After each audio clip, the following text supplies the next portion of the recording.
স্বাগতম জানাচ্ছি সর্বশেষ আপডেট বাংলা সংবাদে। শুরুতেই সংবাদ শিরোনাম।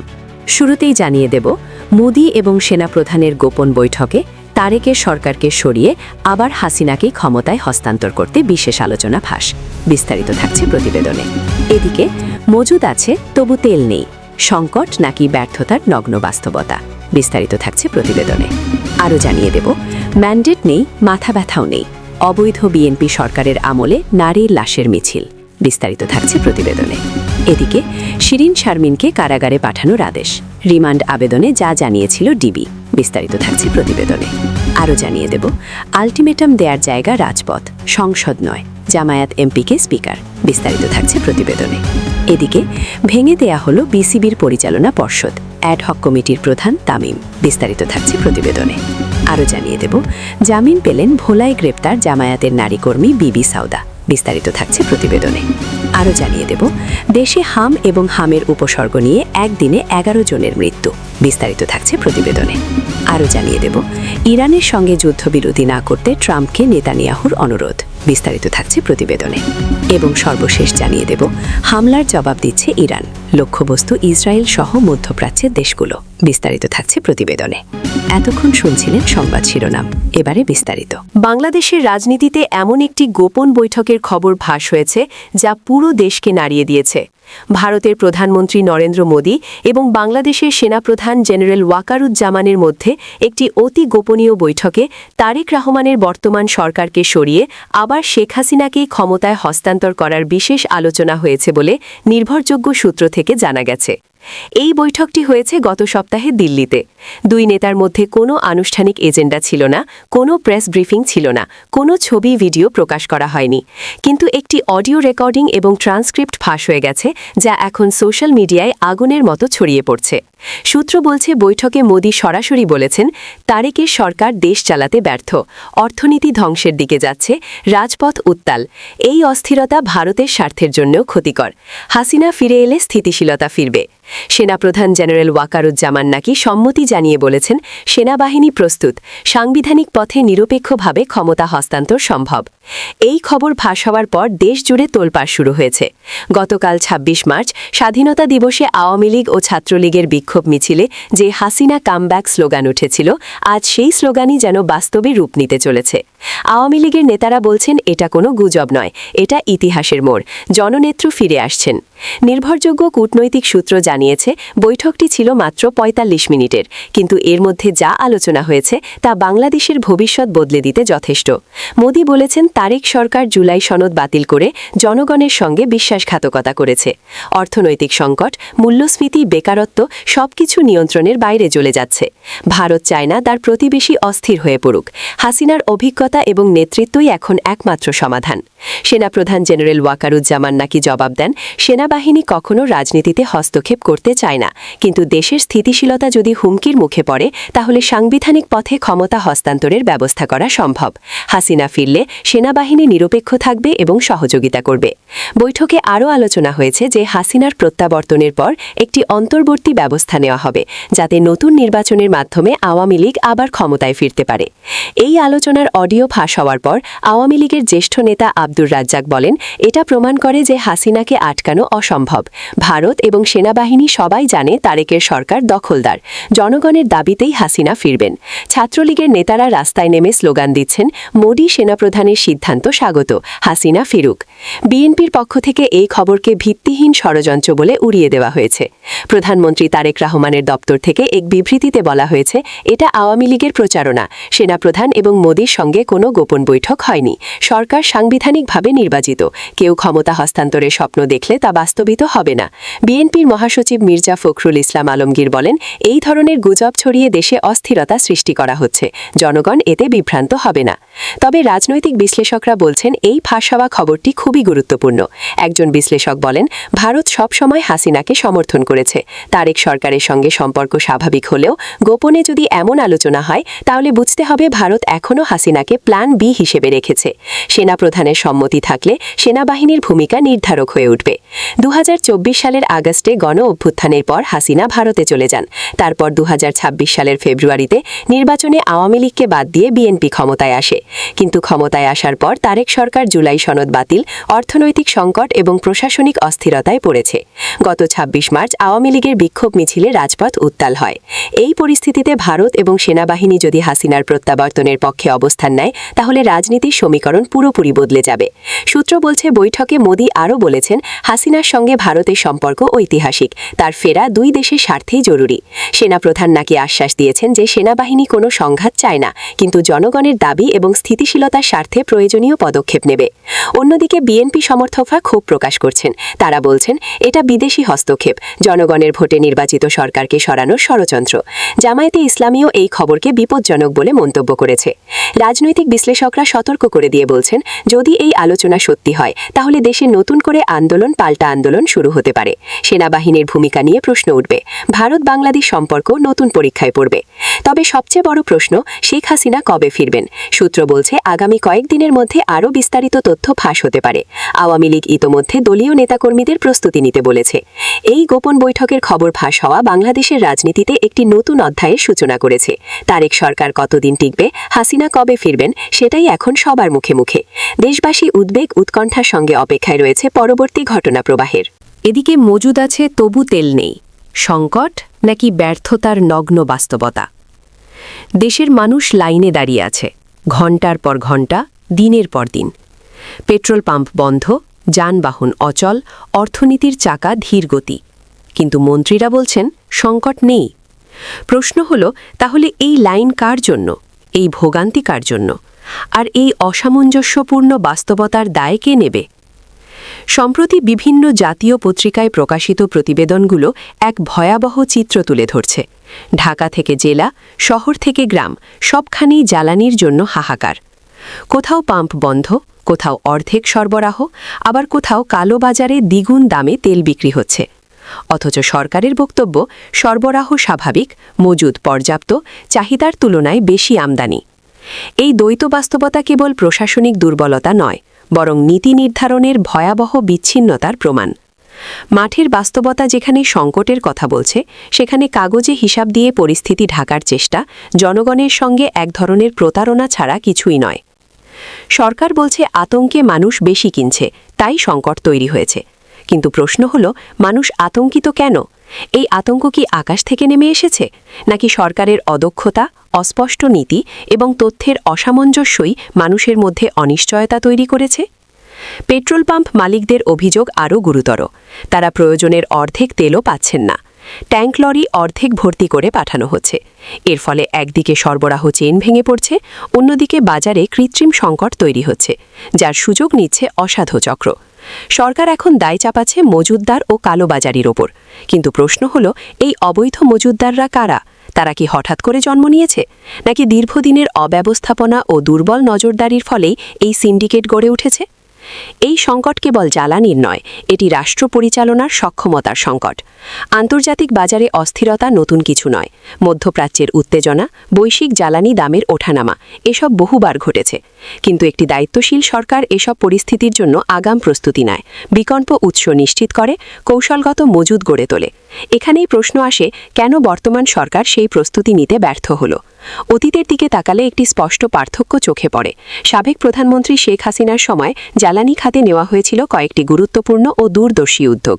বহুমুখী আমদানি উৎস, মধ্যপ্রাচ্যের ওপর নির্ভরতা কমিয়ে রাশিয়া, মালয়েশিয়া, ইন্দোনেশিয়া, সিঙ্গাপুর সহ বিভিন্ন দেশের সঙ্গে দীর্ঘমেয়াদী চুক্তি, স্ট্র্যাটেজিক স্টোরেজ বৃদ্ধি, বড় আকারের জ্বালানি সংরক্ষণাগার নির্মাণ, যাতে অন্তত কয়েক মাসের চাহিদা পূরণ করা যায়, এলএনজি টার্মিনাল ও বিকল্প জ্বালানি, গ্যাস সংকট মোকাবেলায় এলএনজি আমদানি ও নবায়নযোগ্য জ্বালানির দিকে ঝোঁক, ডিজিটাল মনিটরিং, সরবরাহ চেইন নজরদারিতে প্রযুক্তির ব্যবহার, যাতে মজুতদারি ও চুরি কমানো যায়। এসব উদ্যোগের ফলে বৈশ্বিক সংকটের সময়ও দেশের জ্বালানি পরিস্থিতি তুলনামূলকভাবে স্থিতিশীল ছিল।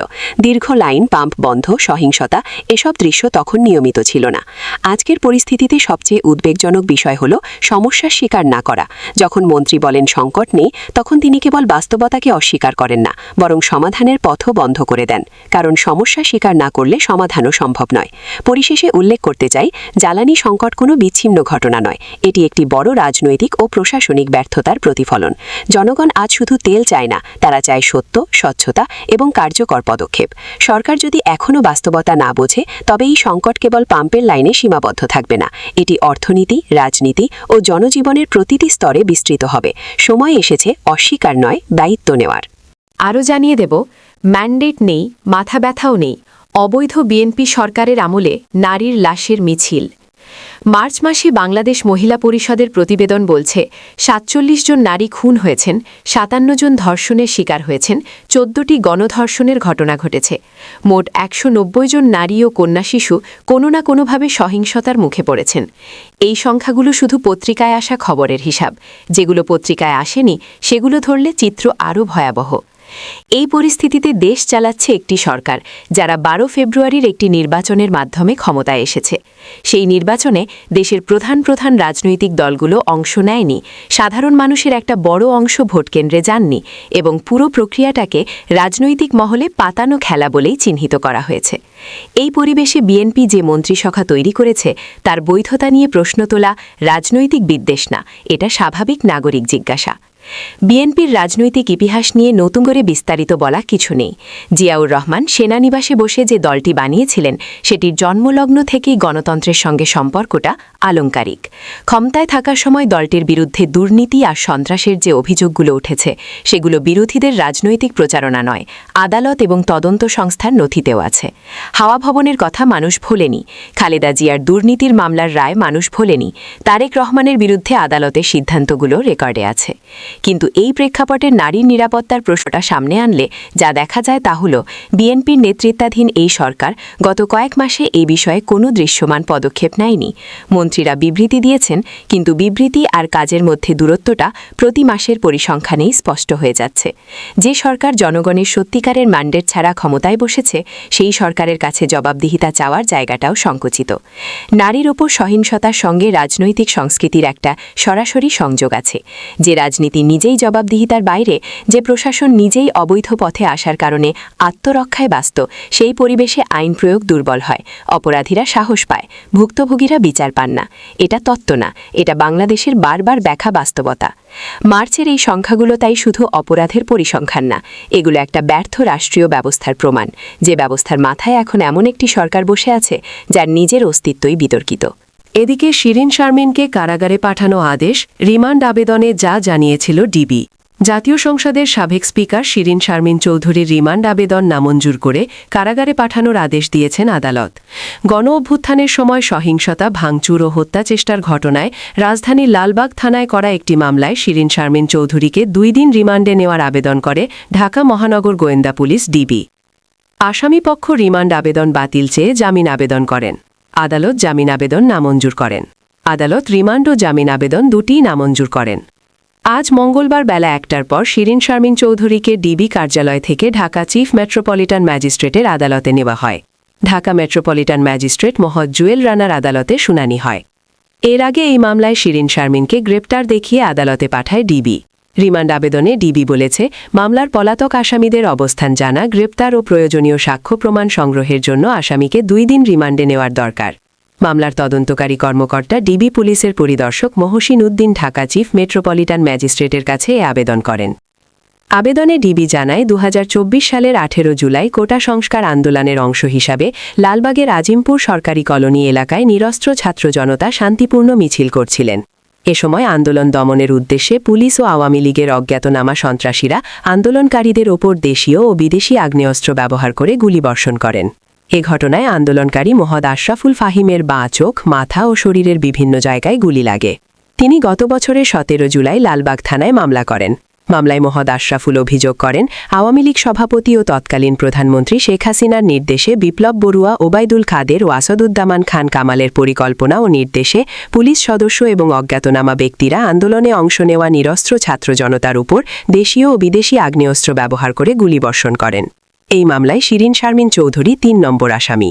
বাদী মামলায় অভিযোগ করেন গুলিবিদ্ধ হওয়ার পর স্থানীয় লোকজন তাকে উদ্ধার করে ঢাকা মেডিকেল কলেজ হাসপাতালের জরুরি বিভাগে ভর্তি করেন।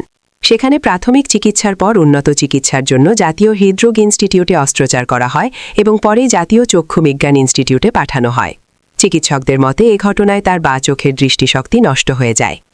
মামলার এজাহারে আরও বলা হয় ১৮ জুলাই কমপ্লিট শাটডাউন কর্মসূচি চলাকালে প্রায় ৩১ জন আন্দোলনকারী নিহত হন। মামলার প্রধান আসামি শেখ হাসিনা এবং তৃতীয় আসামি শিরিন শারমিন চৌধুরী সহ অন্য আসামিরা রাষ্ট্রীয় গুরুত্বপূর্ণ সিদ্ধান্ত গ্রহণে জড়িত ছিলেন। তাদের পরিকল্পনা ও প্রত্যক্ষ পরোক্ষ নির্দেশে এ ঘটনা ঘটেছে বলে জানা যায়। আরও জানিয়ে দেব, আলটিমেটাম দেওয়ার জায়গার রাজপথ, সংসদ নয়, জামায়াত এমপিকে স্পিকার। জামায়াতের সহকারী সেক্রেটারি জেনারেল রাফিকুল ইসলাম খানকে উদ্দেশ্য করে স্পিকার হাফিজউদ্দিন আহমদ বলেছেন, আলটিমেটাম দেওয়ার জায়গা রাজপথ, সংসদ নয়। এখানে উত্থাপিত বিষয়গুলো গুরুত্বের সঙ্গে দেখার জন্য আলাপ হচ্ছে। মঙ্গলবার ৭ এপ্রিল সংসদ অধিবেশনে সিরাজগঞ্জ ৪ আসনের সংসদ সদস্য রফিকুল ইসলামকে উদ্দেশ্য করে তিনি এ মন্তব্য করেন। এর আগে ভোলায় জামায়াতে ইসলামীর নারী কর্মী বিবি সাউদাকে গ্রেপ্তার করার ঘটনায় স্পিকারের দৃষ্টি আকর্ষণ করেন দলটির সহকারী সেক্রেটারি জেনারেল রাফিকুল ইসলাম। এ সময় তিনি অফিস চলাকালীন সময়ের মধ্যে মামলা প্রত্যাহার করে তাকে মুক্তির দাবিও জানান। এর প্রেক্ষিতে স্পিকার বলেন, এটি কোনো পয়েন্ট অফ অর্ডার নয়। এ ব্যাপারে বিরোধী দলের নেতার সাথে কথা হয়েছে। এ ব্যাপারে প্রয়োজনে ব্যবস্থা নেওয়া হবে। এদিকে ভেঙে দেওয়া হল বিসিবির পরিচালনা পর্ষদ, অ্যাডহক কমিটির প্রধান তামিম। বিসিবির বর্তমান পরিচালনা পর্ষদ ভেঙে দিয়েছে জাতীয় ক্রীড়া পর্ষদ, এনএসসি। জাতীয় দলের সাবেক অধিনায়ক তামিম ইকবালকে প্রধান করে গঠিত হয়েছে ১১ সদস্যের অ্যাডহক কমিটি। আজ বিকেলে সংবাদ সম্মেলনে একথা জানিয়েছেন এনএসসির ক্রীড়া পরিচালক আমিনুল এহসান। এর আগে তিনি এনএসসির গঠিত তদন্ত কমিটির প্রতিবেদন তুলে ধরেন। সংবাদ সম্মেলনে আমিনুল এহসান জানিয়েছেন, তামিম ইকবালের নেতৃত্বে অ্যাডহক কমিটির মেয়াদ ৩ মাস। আমিনুল ইসলামের সভাপতিত্বে বর্তমান পরিচালনা পর্ষদ ভেঙে দেওয়ার কথা আইসিসিকে ইমেইলে জানানো হয়েছে বলেও জানিয়েছেন এনএসসির পরিচালক। অ্যাডহক কমিটির অন্য সদস্যরা হলেন রাশনা ইমাম, মির্জা ইয়াসির আব্বাস, সাইয়্যদ ইব্রাহিম আহমেদ, ইসরাফিল খসরু, মিনহাজুন আবেদিন, আথার আলী খান, তানজিল চৌধুরী, সালমান ইস্পাহানি, রফিকুল ইসলাম ও ফাহিম সিনহা। আরও জানিয়ে দেব, জামিন পেলেন ভোলায় গ্রেপ্তার জামায়াতের নারী কর্মী বিবি সওদা। ভোলার জামায়াতের নারী কর্মী বিবি সওদা বেগমকে জামিন দিয়েছেন আদালত। আজ মঙ্গলবার দুপুর 12:30টার দিকে জুডিশিয়াল ম্যাজিস্ট্রেট সৌরভ রায়ের মিঠুর আদালতে তার জামিন মঞ্জুর করা হয়। বিষয়টি নিশ্চিত করেছেন ভোলা আদালত পুলিশ পরিদর্শক শেখ মোহাম্মদ নাসির উদ্দিন এবং জেলা জামায়াতের secretary general Kazi Mohammad Harun or Rashid. Court হাজত থেকে বের হওয়ার সময় সওদা বেগমকে জামায়াত ও অঙ্গ সংগঠনের নেতাকর্মীরা ফুল দিয়ে বরণ করে নেন। এ সময় জামায়াতের নেতাকর্মীরা স্লোগান দেন। তার জামিন না হলে আজ বিকেল 4:30টায় ভোলা শহরে বিক্ষোভ মিছিল হওয়ার কথা ছিল, তবে সেই কর্মসূচি বাতিল করা হয়েছে বলে জানান জামায়াত সেক্রেটারি। জামিন পাওয়ার পর জামায়াতে ইসলামী আমির শফিকুর রহমান তার ভেরিফাইড ফেসবুক আইডিতে লেখেন, আলহামদুলিল্লাহ, বোন সাওদা সুমি মুক্ত। এর আগে সামাজিক যোগাযোগ মাধ্যম ফেসবুকে সরকারবিরোধী পোস্ট দেওয়ার অভিযোগে রবিবার রাতে ভোলা পৌরসভার নিজ বাসা থেকে বিবি সওদা বেগমকে আটক করে আইন শৃঙ্খলা রক্ষাকারী বাহিনী। পরদিন তাকে ৫৪ ধারায় গ্রেপ্তার দেখিয়ে আদালতের মাধ্যমে কারাগারে পাঠানো হয়। এ ঘটনায় সোমবার বিকেলে জেলা কার্যালয়ে সংবাদ সম্মেলন করে বাংলাদেশ জামায়াতে ইসলামী ভোলা জেলা শাখা। লিখিত বক্তব্যে জানানো হয়, ভোলা পৌরসভার ৬ নম্বর ওয়ার্ডের জমজম টাওয়ারের বাসা থেকে রাত 10:৪৫ তাকে আটক করা হয়। দলের নেতারা অভিযোগ করেন, মত প্রকাশের কারণে কাউকে আটক করা গণতান্ত্রিক চর্চার জন্য হুমকি স্বরূপ। তারা দাবি করেন, সুস্পষ্ট প্রমাণ ছাড়াই একজন নারী কর্মীকে আটক করা হয়েছে। আরও জানিয়ে দেব, ইরানের সঙ্গে যুদ্ধবিরতি না করতে ট্রাম্পকে নেতানিয়াহুর অনুরোধ। ইরানের সঙ্গে যুদ্ধবিরতি না করতে মার্কিন প্রেসিডেন্ট ডোনাল্ড ট্রাম্পকে অনুরোধ করেছেন ইসরায়েলের প্রধানমন্ত্রী বেনিয়ামিন নেতানিয়াহু। ফলে ইরানের সঙ্গে চলমান সংঘাতের ভবিষ্যৎ কোন পথে যাবে তা নিয়ে দুই মিত্র দেশের মধ্যে এখন মতপার্থক্যের ইঙ্গিত মিলছে। বার্তা সংস্থা আনাদোলু এজেন্সির প্রতিবেদনে বলা হয়, ইসরায়েলের প্রধানমন্ত্রী বেনিয়ামিন নেতানিয়াহু মার্কিন প্রেসিডেন্ট ডোনাল্ড ট্রাম্পকে এই মুহূর্তে ইরানের সঙ্গে যুদ্ধবিরতির পথে না যেতে আহ্বান জানিয়েছেন। সোমবার মার্কিন সংবাদ মাধ্যম অ্যাক্সিওসের এক প্রতিবেদনে এ তথ্য জানানো হয়েছে বলে আনাদোলুর প্রতিবেদনে দাবি করা হয়। এর আগে গত রবিবার দুই নেতার মধ্যে ফোনালাপে নেতানিয়াহু সম্ভাব্য যুদ্ধবিরতি নিয়ে উদ্বেগ প্রকাশ করেন। এক ইসরায়েলি কর্মকর্তা অ্যাক্সিওসকে জানান, নেতানিয়াহু ট্রাম্পকে সতর্ক করে বলেন, এ ধরনের কোনো সমঝোতা কৌশলগত ঝুঁকি তৈরি করতে পারে। তবে ট্রাম্প নেতানিয়াহুকে জানান, ইরান যুক্তরাষ্ট্রের শর্তগুলো মেনে নিলে যুদ্ধবিরতি সম্ভব। ওই কর্মকর্তা জানান, ওয়াশিংটনের শর্তগুলোর মধ্যে রয়েছে ইরানকে তাদের সব সমৃদ্ধ ইউরেনিয়াম হস্তান্তর করতে হবে এবং ভবিষ্যতে ইউরেনিয়াম সমৃদ্ধকরণ পুনরায় শুরু না করার প্রতিশ্রুতি দিতে হবে। এদিকে নেতানিয়াহু সোমবার সামাজিক যোগাযোগ মাধ্যম এক্সে সাবেক টুইটারে জানান, তিনি রবিবার ট্রাম্পের সঙ্গে কথা বলেছেন। তিনি ইরানে নিখোঁজ মার্কিন বিমান বাহিনীর সদস্যকে উদ্ধারের ঘটনাকে বীরত্বপূর্ণ অভিযান হিসেবে উল্লেখ করে ট্রাম্পের প্রশংসা করেন। একই সঙ্গে ট্রাম্পও এই অভিযানে ইসরায়েলের সহযোগিতার জন্য কৃতজ্ঞতা প্রকাশ করেন। ইসরায়েলের প্রধানমন্ত্রী আরও বলেন, ট্রাম্প ইসরায়েলকে অটল, দৃঢ় প্রতিজ্ঞ ও শক্তিশালী মিত্র হিসেবে উল্লেখ করেছেন এবং দুই দেশ একসঙ্গে ইরানের তারুশক্তি শাসনকে চূর্ণ করছে বলেও মন্তব্য করেছেন। যুক্তরাষ্ট্র, ইসরায়েল ও ইরানকে ঘিরে চলমান উত্তেজনার মধ্যে এসব মন্তব্য এসেছে। গত ২৮ ফেব্রুয়ারি শুরু হওয়া যুক্তরাষ্ট্র ইসরায়েলের হামলায় ইরানের রিপোর্ট লেখা পর্যন্ত অন্তত ১৩৪০ জন নিহত হয়েছে বলে জানা গেছে। নিহতদের মধ্যে তৎকালীন সর্বোচ্চ নেতা আলী খামেনিও রয়েছেন। এর জবাবে ইসরায়েল, জর্ডান, ইরাক এবং উপসাগরীয় অঞ্চলের যেসব দেশে মার্কিন সামরিক ঘাঁটি রয়েছে সেসব জায়গায় ড্রোন ও ক্ষেপণাস্ত্র হামলা চালিয়ে যাচ্ছে ইরান। এতে অগ্নিগর্ভে পরিণত হয়েছে গোটা মধ্যপ্রাচ্য। সেই সঙ্গে বিশ্ব বাণিজ্যের অন্যতম গুরুত্বপূর্ণ জ্বালানি পরিবহন রুট হরমুজ প্রণালী বন্ধ করে দিয়েছে ইরান। এতে বিশ্বজুড়ে জ্বালানি তেলের বাজারে দেখা দিয়েছে অস্থিরতা। এদিকে দেশে হাম ও হামের উপসর্গ নিয়ে একদিনে ১১ জনের মৃত্যু। দেশে গত ২৪ ঘণ্টায় হাম সন্দেহে আক্রান্ত হয়েছেন ১,২৩৬ জন এবং নিশ্চিত হামে আক্রান্ত হয়েছেন ২২৪ জন। একই সময়ে হাম সন্দেহে ১০ জনের মৃত্যু হয়েছে এবং নিশ্চিত হামে ১ জনের মৃত্যু হয়েছে। মঙ্গলবার ৭ এপ্রিল স্বাস্থ্য অধিদপ্তরের কন্ট্রোল রুম থেকে পাঠানো এক সংবাদ বিজ্ঞপ্তিতে এ তথ্য জানানো হয়।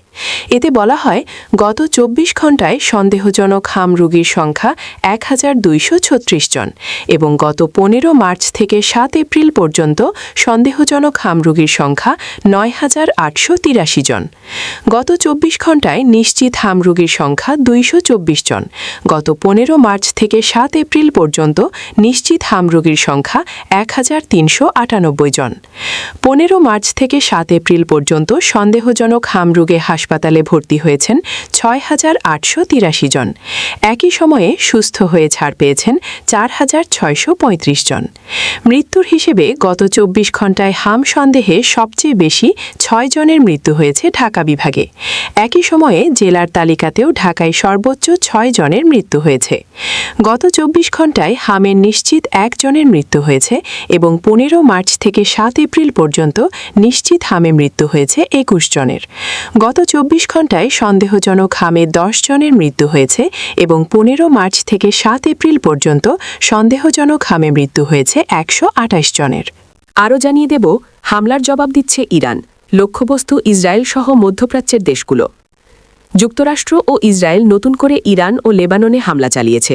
তেহরান ও তার পাল্টা জবাব দিয়ে যাচ্ছে। হামলা করেছে ইসরায়েল সহ উপসাগরীয় দেশগুলোতে থাকা মার্কিন সামরিক স্থাপনা লক্ষ্য করে। গত কয়েক ঘণ্টায় ইরান যেসব দেশে হামলা চালিয়েছে তার সংক্ষিপ্ত চিত্র এখানে তুলে ধরা হলো। সৌদি আরব। দেশটির প্রতিরক্ষা মন্ত্রণালয় জানিয়েছে, গত কয়েক ঘণ্টায় তারা ইরান থেকে ছোড়া ১৮টি ড্রোন ধ্বংস করেছে। বাহরাইন। সাইরেন বেজে ওঠার পর কর্তৃপক্ষ বাসিন্দাদের রাতভর নিকটস্থ নিরাপদ স্থানে আশ্রয় নিতে বলেছে। সংযুক্ত আরব আমিরাত। দেশটি জানিয়েছে, রাতভর তারা ইরান থেকে ছোড়া ক্ষেপণাস্ত্র ও ড্রোন প্রতিহত করে গেছে। সোমবার প্রতিরক্ষা মন্ত্রণালয় জানায়, যুদ্ধ শুরুর পর থেকে ইউএইকে লক্ষ্য করে এখন পর্যন্ত ৫১৯টি ব্যালিস্টিক ক্ষেপণাস্ত্র ও ২,২১০টি ড্রোন ছোড়া হয়েছে। ইসরায়েল। দেশটির জরুরি সেবা কিছু ভিডিও প্রকাশ করেছে। সেগুলোতে দেখা গেছে যে ইসরায়েলের মধ্যাঞ্চলে কিছু ক্ষতি হয়েছে। ইসরায়েলি কর্তৃপক্ষের দাবি, এগুলো ইরানের ব্যালিস্টিক ক্ষেপণাস্ত্র হামলার ফল। এই হামলায় কেউ আহত হয়েছে কিনা তা জানানো হয়নি। তবে ইসরায়েলের স্বাস্থ্য মন্ত্রণালয় জানিয়েছে যে গত একদিনে ১৩৩ জনকে হাসপাতালে নেওয়া হয়েছে। ইরাক। ইরাকি কুর্দিস্তানের রাজধানী এরবিলে এক দম্পতি নিহত হয়েছেন বলে জানিয়েছেন সেখানকার প্রেসিডেন্ট। কুনা সংবাদ সংস্থা জানিয়েছে ইরান সেখানে একটি ড্রোন হামলা চালিয়েছে, যার ফলে এই ঘটনা ঘটেছে।